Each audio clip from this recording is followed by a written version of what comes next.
गर्मा गर्म खस्ता एकदम मसालेदार समोसे हों तो भाई कौन नहीं खाना चाहेगा। और आज के हमारे ये समोसे तैयार किए हैं मैंने लाल आलू से। रेसिपी इतनी परफेक्ट है कि आपके समोसे बहुत ही खस्ता बनकर आएंगे, बहुत ही क्रिस्प बनकर आएंगे। साथ ही उसकी जो ऊपर की क्रस्ट होती है, लेयर होती है, वो बहुत ही स्मूथ और बहुत ही बढ़िया बनकर आने वाली है। आप इन समोसों को 10 से 15 दिनों तक फ्रीज़र में भी स्टोर कर सकते हैं। और आप किस तरह से इन समोसों को फ्रीज़र में स्टोर कर सकते हैं वो वीडियो में मैं आपको आगे बताने वाली हूँ। तो आइए फिर बिना किसी देर के स्टार्ट करते हैं अपनी आज की वीडियो। तो यहाँ पर मैंने ली है 300 ग्राम्स मैदा और इसमें ऐड कर रही हूँ 1 टीस्पून नमक। नमक की क्वांटिटी आप अपने टेस्ट के अकॉर्डिंग रख सकते हैं। साथ ही हमें इसके अंदर ऐड करनी है हाफ टी स्पून अजवाइन। अजवाइन को हमें हथेलियों के बीच में क्रश करके डालना है, इससे इसका अरोमा बहुत ही बढ़िया हो जाता है। और अब मैं इसके अंदर ऐड करने वाली हूँ घी। क्योंकि इस समय सर्दियों के दिन है तो घी बिल्कुल जमा हुआ था, तो मैंने घी को पिघलाने के बाद में पूरी तरह से ठंडा कर लिया है। और अब मैं इस घी को मैदा के अंदर डाल रही हूँ। अगर आप गर्मियों में इन समोसों को बना रहे हैं तो आपको घी को आग पर मेल्ट करने की ज़रूरत नहीं है। और अब मैदा में हम घी को अच्छे से मिक्स करेंगे और घी और मैदा के इस मिक्सचर को लगभग 5 मिनट तक हम हाथों से अच्छे से रब करेंगे। हमारे समोसे एकदम बढ़िया खस्ता बनकर आए, इसके लिए ये स्टेप बहुत ज़रूरी है, इसलिए इसे स्किप ना करें। और यहाँ पर इन दोनों चीज़ों को रब करते हुए लगभग 5 मिनट हो चुके हैं और ये जो मिक्सचर है वो एक फर्म शेप ले रहा है। और अब मैं इसके अंदर ऐड करने वाली हूँ पानी। यहाँ पर पानी की क्वांटिटी है लगभग आधा कप। पानी हमें थोड़ा थोड़ा करके ही ऐड करना है। इतनी मैदा को मलने के लिए हमें लगभग हाफ कप प्लस 2 टेबलस्पून पानी की ज़रूरत होगी। जहाँ पर मैदा अच्छे से बनने लगे उसके बाद में हमें इसके अंदर पानी ऐड नहीं करना है। और अब अच्छे से मैदा मलने के बाद में हम इसे 1 घंटे का रेस्ट देंगे। मैदा को हमें मिनिमम 1 घंटे का रेस्ट ज़रूर देना है, वरना आपके समोसे बढ़िया नहीं बनेंगे। तो यहाँ पर मैदा के डो को हम रखते हैं एक तरफ और अब बारी आती है हमारे लाल आलू की। यहाँ पर मैंने लिए हैं हाफ केजी लाल आलू और इनको मैंने अच्छे से धोने के बाद में बॉईल कर लिया है। और इन बॉइल्ड आलू को हम छील लेंगे और इनसे मसाला तैयार करेंगे। मसाले के लिए एक नॉनस्टिक पैन में मैं ऐड कर रही हूँ लगभग 2 टेबलस्पून देसी घी। घी के गर्म हो जाने पर इसमें ऐड करें 1/4 टीस्पून हींग, 1 टीस्पून जीरा, 1 टीस्पून हल्दी पाउडर, 1 टीस्पून गरम मसाला, 1 टेबलस्पून अमचूर पाउडर, 1 टीस्पून कश्मीरी लाल मिर्च पाउडर। साथ ही मैं इसमें ऐड कर रही हूँ बारीक कटी हुई अदरक और हरी मिर्च। हरी मिर्च की क्वांटिटी आपको अपने टेस्ट के अकॉर्डिंग रखनी है। लो फ्लेम पर हम सारी चीज़ों को अच्छे से भून लेंगे। और मसालों के अच्छे से भून जाने के बाद में मैं इसके अंदर ऐड कर रही हूँ 1 कप उबली हुई मटर। सारे मसाले को और मटर को अच्छे से मिक्स करें। और अब हम इसके अंदर ऐड करेंगे लाल आलू, जो कि हमने उबाल के छील के रखे थे। और यहाँ पर आलू को मैंने हाथ से ही अच्छे से मैश कर लिया है। बहुत ज़्यादा हमें इसे छोटे टुकड़ों में नहीं काटना है, बल्कि थोड़े मोटे मोटे टुकड़ों में ही आलू को रखना है। और अपने टेस्ट के अकॉर्डिंग अब आप इसमें नमक ऐड करें। लाल आलू के समोसे खाने में बहुत ही बढ़िया लगते हैं। तो इस समय तो सर्दियों में लाल आलू ईजीली अवेलेबल होता है, तो आप इस रेसिपी को ज़रूर ट्राई करें। तो सारी चीज़ों को अच्छे से मिक्स करें। और अब मैंने इसके अंदर ऐड किया है लगभग 1/4 कप काजू के पीसेस। साथ ही इसके अंदर ऐड करने वाली हूँ 1/4 कप किशमिश। और अब हम इसके अंदर ऐड करेंगे हरा धनिया। यहाँ पर लगभग मैंने आधा कप बारीक कटा हुआ हरा धनिया यूज़ किया है। समोसे का मसाला बनाते हुए उसके अंदर किशमिश और काजू ऐड करना टोटली ऑप्शनल है। फिर भी आई रिकमेंड कि आप इसके अंदर किशमिश ज़रूर ऐड करें, क्योंकि किशमिश की वजह से इस मसाले को जो खट्टा मीठा सा फ्लेवर मिलता है वो खाने में बहुत ही बढ़िया लगता है।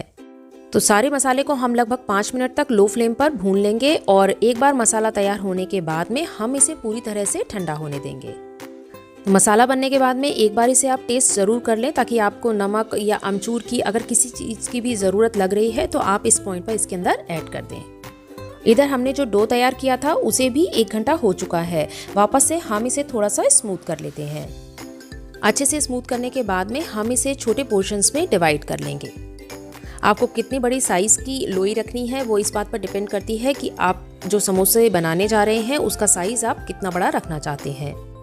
लेकिन अगर आप एक स्टैंडर्ड समोसे के साइज़ की बात करें तो लगभग हमें उतना आटे की ज़रूरत होगी जितना कि हम एक पराठा या रोटी बनाते हुए लोई हम लेते हैं।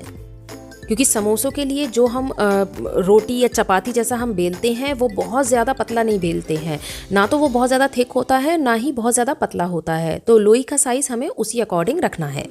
सारी लोई को हम अच्छे से स्मूथ कर लेंगे और स्मूथ करने के बाद में हम इन्हें बेल लेंगे। और अब बारी आती है इन्हें बेलने की। बेलने के लिए हमें सूखी मैदा या सूखे आटे की ज़रूरत नहीं है। हम इन्हें पूरी तरह से राउंड ना रखकर थोड़ा ओवल रखेंगे और सारी लोई को हमें इसी तरह से बेल लेना है। सारी लोई बेलने के बाद में हम बाद में इससे समोसे बनाना शुरू करेंगे। तो यहाँ पर मैंने सारी लोई को बेल लिया है और एक के ऊपर एक रख दिया है। ये बहुत ही आसानी से एक दूसरे से छूट जाएंगी, इसलिए एक के ऊपर एक रखने में आप मतलब बिना झिझक के इन्हें रख सकते हैं। तो यहाँ पर इसे बीच में से हमें कट करना है। अब कटे हुए आधे पोर्शन को उठाएं और उसके आधे हिस्से पर हमें थोड़ा सा पानी लगाना है साइड पर, और साइड में पानी लगाने के बाद में हम इसे फोल्ड करेंगे। पानी अच्छे से लगाएं ताकि ये तलते समय छूटे नहीं, और इस तरह से हमें इसे फोल्ड करना है।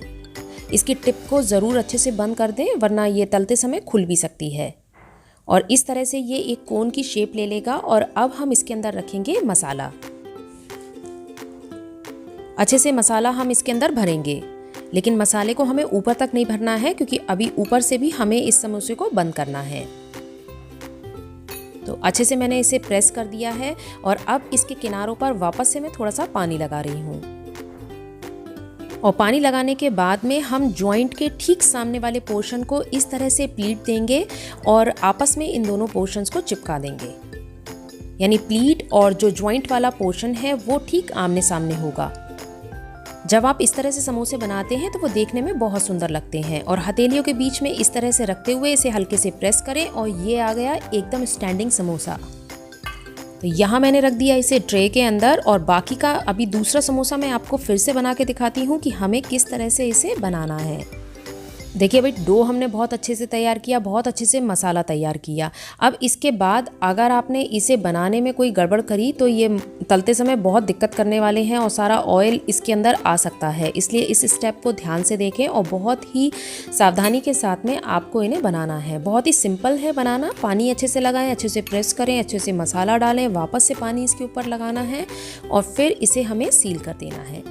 और वीडियो के लास्ट में मैं आपको बताऊंगी कि कैसे आप इन समोसों को लगभग 15 से 20 दिनों तक फ्रीज़र में स्टोर कर सकते हैं। और जब भी आपके घर में कोई गेस्ट आए, आप इन्हें फ्रीज़र से लगभग 1 घंटा पहले निकालें और इन्हें जो है डीप फ्राई कर लें। वापस से हम जॉइंट के ठीक सामने वाले हिस्से पर प्लीट देंगे और प्लीट और जॉइंट को आपस में चिपका देंगे, और बाकी के पोर्शन को भी हम अच्छे से प्रेस करते हुए चिपका देंगे। हथेली के बीच में समोसे को रखें, इस तरह से प्रेस करें और ये आ गया हमारा समोसा एकदम सावधान पोजीशन में। तो इसी तरह से हमें बाकी के समोसे भी तैयार कर लेने हैं। तो यहाँ पर हमारे सारे समोसे तैयार हैं। अब क्योंकि मैं इन समोसों को सर्दियों में बना रही हूँ तो मैंने इन्हें गीले कपड़े से नहीं ढका है, लेकिन अगर आप गर्मियों में इन समोसों को बना रहे हैं तो जैसे जैसे आप समोसे बनाते जाएँ इन्हें गीले कपड़े से ढकते जाएँ। तो भाई बातें हो गई बहुत सारी, और अब बारी आती है इन्हें डीप फ्राई करने की। तो इंडियन देखो, इन्हें डीप फ्राई करने के लिए हम मीडियम गर्म तेल का इस्तेमाल करेंगे। बढ़िया समोसों के लिए ये बहुत ज़रूरी है कि जो तेल का टेम्परेचर है वो एकदम परफेक्ट हो। जैसे यहाँ पर हमने जब इसके अंदर समोसा डाला है तो आप देख सकते हैं कि बहुत हल्के हल्के बबल्स आ रहे हैं। ठीक इसी तरह का टेम्परेचर हमें चाहिए। मान लीजिए कि अगर जैसे हम पूरी बनाते हैं तो उस समय तेल में अचानक से बबल आने लगते हैं जब हम पूरी उसके अंदर डालते हैं, तो उस तरीके का टेम्परेचर हमें नहीं चाहिए। हमें इसी तरीके का टेम्परेचर चाहिए जिसमें हल्के हल्के ये समोसे सेकते रहें। साथ ही समोसों को हमें मीडियम फ्लेम पर सेकना है। लगभग 1 मिनट तक जब ये तेल के अंदर रहेंगे उसके बाद में हम इन्हें पलटना शुरू करेंगे। तो हल्के हाथ से आप इन्हें पलटते जाएं और सब तरफ से हमें इन्हें लाइट गोल्डन ब्राउन होने तक सेकना है। जब तेल का टेम्परेचर एकदम परफेक्ट होता है तो समोसा बहुत ही बढ़िया बनकर आता है। तो यहाँ पर समोसे लाइट गोल्डन ब्राउन हो चुके हैं और अब मैं इन्हें तेल से बाहर निकाल रही हूँ। और आप देख सकते हैं कि ये समोसे देखने में कितने बढ़िया लग रहे हैं। तो यहाँ पर मैंने 4 समोसे तले हैं और बाकी के समोसों को मैं फ्रीज़र में स्टोर करने वाली हूँ।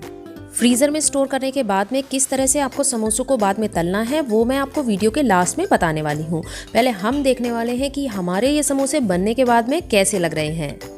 और ये देखिए, हमारे गर्मा गर्म लाल आलू के समोसे एकदम तैयार हैं। ये बहुत ही ज़्यादा खस्ता बने हैं और ये देखिए इनसे एकदम गर्मा गर्म धुआं निकल रहा है। और लाल आलू का मसाला होने की वजह से ये देखने में भी बहुत ही सुंदर लग रहे हैं। तो आज की इस रेसिपी को आप ज़रूर ट्राई करें और आपको ये रेसिपी कैसी लगी अपना फीडबैक मेरे साथ शेयर करना ना भूलें। और अब मैं आपको बताती हूँ कि आपको फ्रीज़र में इन समोसों को कैसे स्टोर करना है। तो यहाँ पर मैंने कुछ समोसों को रख लिया है एक एयरटाइट कंटेनर में और कंटेनर को मैं अच्छे से बंद कर दूँगी और इसको हम रख देंगे फ्रीज़र में। आप इन समोसों को 15 से 20 दिनों तक फ्रीज़र में स्टोर कर सकते हैं। और अब मैं आपको दिखाती हूँ कि फ्रीज़र में रखने के बाद में ये किस तरह के दिख रहे हैं। और फ्रीज़र में रखने के नेक्स्ट डे मैं आपको दिखा रही हूँ ये समोसे। इन समोसों को हम फ्रीज़र से लगभग आधा घंटा पहले निकाल देंगे। जिस समय भी आपको इन्हें बनाना हो आप आधा घंटा पहले निकालें और आधे घंटे के बाद में आप इन्हें डीप फ्राई कर सकते हैं। अब क्योंकि इसकी क्रस्ट बनाते हुए हमने देसी घी का यूज़ किया है इसलिए अभी ये थोड़े हार्ड हैं और अलग नहीं हो रहे हैं, लेकिन आधा घंटे के बाद में आप इजीली इन्हें बना सकते हैं। और पहले की तरह ही हम इन्हें डीप फ्राई कर लेंगे। और ये फ्रोज़न समोसे पहले की तरह ही हमें टेस्ट करने वाले हैं। तो आज की इस रेसिपी को आप ज़रूर ट्राई करें।